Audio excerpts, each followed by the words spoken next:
Hi friends, welcome back to my channel. இன்றைக்கி நம்ம சேனலில் சூப்பரான மீன் குழம்பு எப்படி பண்ணலாம்னு பார்க்கலாங்க. செட்டிநாடு மீன் குழம்புங்க. ஃபஸ்ட்டு ஒரு கடாய் வச்சுக்கலாம். கொஞ்சம் 2 டீஸ்பூன் எண்ணெய் ஊற்றிக்கலாம். சீரகம் 1 டீஸ்பூன் போட்டுக்கலாம். குருமிளகு 1 டீஸ்பூன் போட்டுக்கலாங்க. இது கொஞ்சம் நல்லா பொரியட்டும். கல்பாசி கொஞ்சம் ஒரு பிஞ்சு போட்டுக்கலாம். இது உங்களுக்கு அளவாக போட்டால் போதும், ரொம்பலாம் வேணாங்க. அப்புறம் சின்ன வெங்காயம் ஒரு 100 கிராம் போட்டுக்கலாம். இதை போட்டு நல்லா வதக்கிக்கலாம். ஒரு கொத்து கருவேப்பிலை போட்டுக்கலாங்க. இது நல்லா வதக்கிக்கலாம். ஒரு 5-6 பல்லு பூண்டு போட்டுக்கலாம். பூண்டு போட்டு இப்போ இதை நல்லா வதக்கிக்கலாங்க. சும்மா ஒரு 5 மினிட்ஸ் வதக்கினா போதும். இது கூட வரமிளகா ஒரு 4-5 மிளகா போட்டுக்கலாம். உங்கள் காரத்துக்கு தகுந்த மாதிரி நீங்கள் போட்டுக்கலாம்.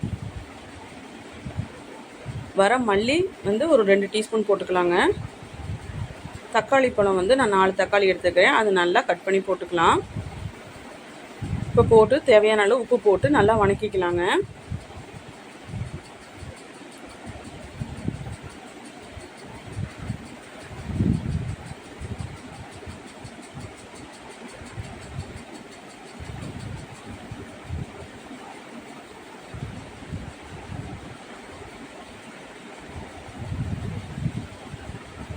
பாருங்கள், இது நல்லா வதக்கிக்கலாம். அதுக்கப்புறம் தேங்காய் சும்மா அளவாக போட்டால் போதுங்க. நான் அரை மூடிலையும் கால் பங்கு தான் போட்டிருக்கிறேன்.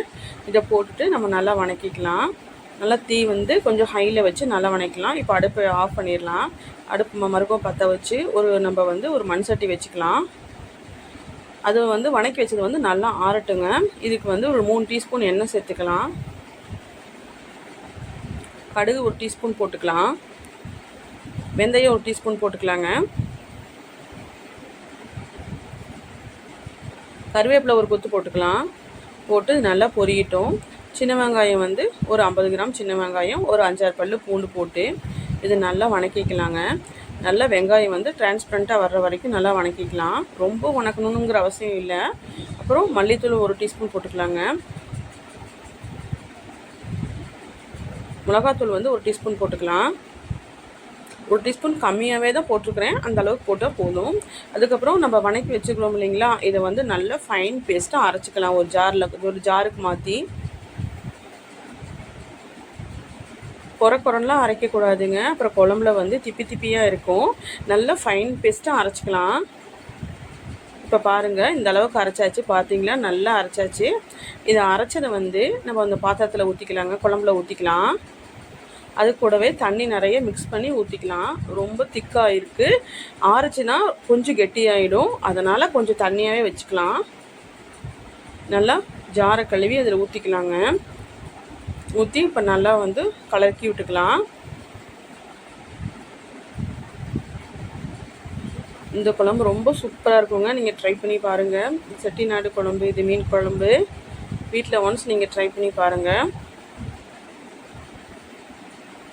இப்போது கொஞ்சோண்டு புளி, ஒரு நெல்லிக்காய் சைஸ் புளி அளவு எடுத்து ஊற்றிக்கலாங்க. கரைச்சி ஊற்றிக்கலாம். இப்போ இதை நல்லா கலக்கி விட்டுக்கலாம்.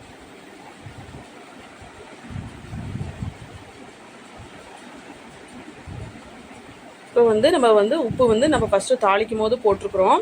இப்போவும் தேவையான அளவு பார்த்துட்டு டேஸ்ட் பண்ணி பார்த்துட்டு போட்டுக்கலாம். எவ்வளோ தேவையோ அவ்வளோ போட்டுக்கலாங்க. இப்போ இது நல்லா கொதி வரட்டும். ஒரு 5-6 நல்லா கொதி வரட்டும். 5-6 கொதி வரட்டுங்க. இப்போ நம்ம மூடி வச்சிடலாம். இப்போ பார்த்தீங்கன்னா நல்லா கொதிக்குது. இந்த ஸ்டேஜில் நம்ம சிம்மில் வச்சுட்டு நம்ம இப்போ கழுவி வச்சுக்கிற மீன் போட்டுடலாம். மாங்காய் நான் ஒரு மாங்காய் கட் பண்ணி வச்சுக்கிறேன். அதை சேர்த்துக்கலாம். மாங்காய் சேர்த்திட்டு மீன் போட்டுக்கலாம். அவ்வளோதாங்க. மீன் போட்டுட்டு நம்ம உடனே ஸ்டவ் ஆஃப் பண்ணிடலாம். ஏன்னா இது மண் பாத்திரம். அதனால் அந்த ஹீட் ரொம்ப நேரத்துக்குமே அப்படி தான் இருக்கும். நம்ம கொஞ்சம் நேரம் அடுப்பை எரி விட்டோம்னா மீனெல்லாம் கரைஞ்சிரும். இப்போ கொத்தமல்லி தூவி இறக்கிடலாங்க. ஸ்டவ் ஆஃப் பண்ணிடலாம். இது ஒரு 15 மினிட்ஸ் கழித்து ஓப்பன் பண்ணி சர்வ் பண்ணலாம். பாருங்கள், எவ்வளோ சூப்பராக வந்திருக்கு. வீடியோ பிடிச்சிருந்தா லைக் பண்ணுங்கள், ஷேர் பண்ணுங்கள், மறக்காமல் சப்ஸ்கிரைப் பண்ணுங்கள். Thanks for